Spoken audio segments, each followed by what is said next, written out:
Aloha everyone. Aloha tout le monde. Bonjour, après-midi ou soirée selon le jour et l'heure où vous nous voyez. Comment allez-vous? Bienvenue dans une autre classe virtuelle de français. Aujourd'hui nous allons apprendre la différence entre la grammaire, l'imparfait et le passé composé. Quand nous l'utilisons, exemple. Commençons. Quelle est la différence entre le passé composé et l'imparfait en français?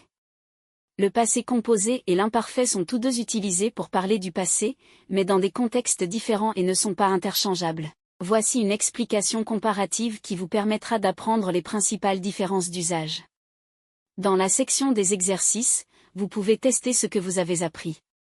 Pour une explication exhaustive de chacun des temps, voir les rubriques qui leur sont consacrées, le passé composé, l'imparfait. On va lire un petit texte sur Histoire courte utilisant les deux temps grammaticaux. L'année dernière, je suis allé au bord de la Loire pour les vacances. J'ai fait une randonnée à vélo. Tous les matins, je reprenais la route et chaque jour, je traversais plusieurs villages. Souvent, je m'arrêtais pour parler avec les villageois. Mes amis préféraient passer les vacances au bord de la mer. Donc, pendant que je pédalais, ils étaient sûrement assis sur le sable.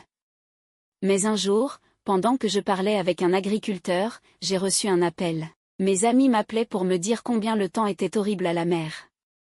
Ils passaient leur journée à l'intérieur. J'ai raccroché et j'ai ri. Quand l'imparfait et le passé composé sont-ils utilisés? Imparfait.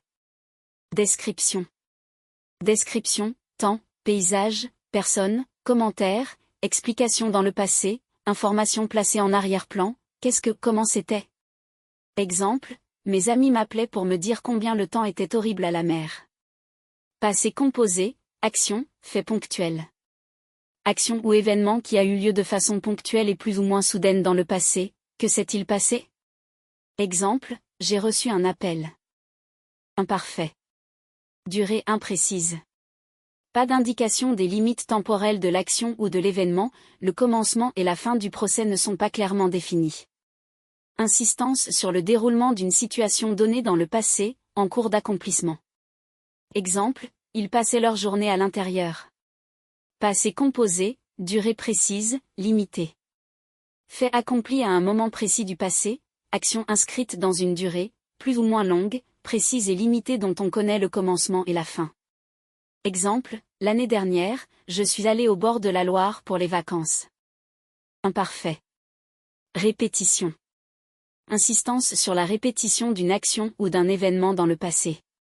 Exemple, souvent, je m'arrêtais pour parler avec les villageois. Passé composé, fait unique et ponctuel. Insistance sur le caractère ponctuel et achevé d'une action ou d'un événement. Exemple, j'ai fait une randonnée à vélo. Imparfait. Simultanéité. Action qui se déroule simultanément dans le passé. Exemple, donc, pendant que je pédalais, ils étaient sûrement assis sur le sable. Passé composé, succession. Action qui se succède dans le passé. Exemple, j'ai raccroché et j'ai ri. Imparfait. Aspect duratif. Souligne qu'une action dure depuis un certain temps lorsqu'une nouvelle action est introduite dans cette situation donnée. Exemple, mais un jour, pendant que je parlais avec un agriculteur, j'ai reçu un appel. Passé composé, introduction d'un changement. Indique un changement par rapport à une situation donnée, l'introduction d'une nouvelle action. Exemple, mais un jour, pendant que je parlais avec un agriculteur, j'ai reçu un appel. Quels sont les marqueurs de temps utilisés avec l'imparfait et le passé composé? Les phrases contiennent souvent des marqueurs temporels qui permettent d'identifier le temps auquel le verbe doit être conjugué. Le tableau suivant contient les marqueurs temporels fréquemment utilisés dans les phrases de l'imparfait et du passé composé. Imparfait, tous les jours. Chaque fois. Toujours. Ne, jamais. Souvent. Le mardi. D'habitude. Quelquefois. Passé composé. Soudain. Tout à coup. À ce moment-là. En 1998. Hier. L'année dernière. Ensuite. Puis. Après. Alors. Imparfait ou passé simple.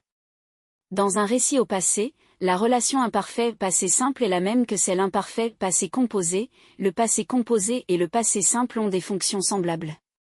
Le passé composé est le plus souvent utilisé dans la langue parlée tandis que l'on emploie le passé simple surtout dans la langue écrite. Exemple, mais un jour, pendant que je parlais avec un agriculteur, j'ai reçu un appel. Passé composé. Mais un jour, pendant que je parlais avec un agriculteur, je reçus un appel. Passé simple. Merci beaucoup, c'est tout pour le moment, c'était un long et petit révision. Si vous avez besoin d'aide, n'hésitez pas à me contacter. Mahalo.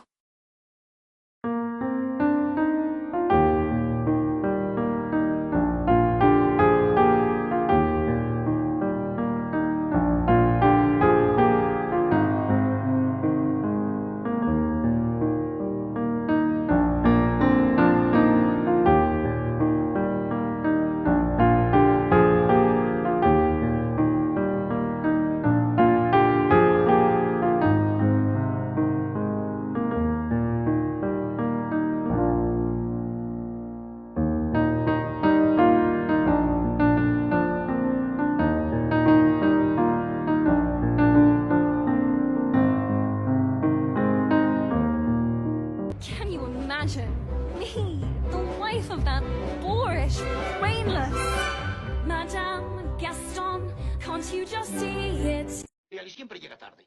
Pero llego, ¿verdad? A su hora no. A la suya no, pero a la mía sí.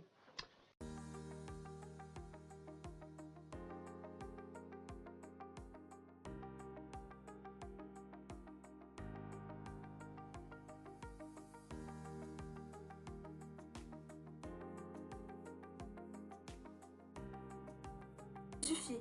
Au revoir. Au revoir, papa. À demain soir. Cécile pousse ses parents vers la porte, elle les suit dehors. Le taxi démarre. Le ciel devient sombre, le vent se lève.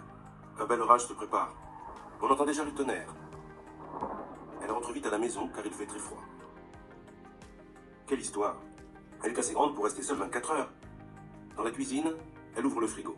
Elle prend le pot de mayonnaise, un morceau de camembert, une bouteille de coca, une tablette de chocolat aux noisettes. Elle met tout sur un plateau et elle passe dans le salon. Elle se laisse tomber sur le canapé. Enfin tranquille. Elle allume la télé et elle zappe quelques secondes. Dehors, le tonnerre se rapproche. Il fait noir. Et des éclairs illuminent le ciel. Sur France 2, des hommes politiques discutent. Sur TF1, encore un jeu idiot. Décidément, il n'y a rien d'intéressant. Elle regarde les programmes de télé dans le magazine. Heureusement, dans 10 minutes, il y aura un film avec Tom Cruise sur Canal+. Cécile reprend la télécommande et zappe de nouveau. La tablette de chocolat est presque terminée. La 7, TF1. Quoi? Ce n'est pas possible. Elle ouvre de grands yeux. Mais oui, c'est bien elle.